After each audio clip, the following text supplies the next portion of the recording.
naman. Araw ng Sabado ngayon. 5:30 na po ng hapon.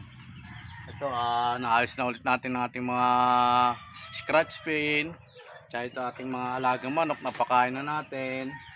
Lahat po ay nabigyan na natin ng pagkain at inumin. Ito na po, bukas naman po ay araw ng Linggo.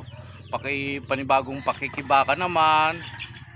Ito, tuloy pa rin tayo hanggat huwag tayong susuko sa ating ginagawa dahil nagtanim na tayo.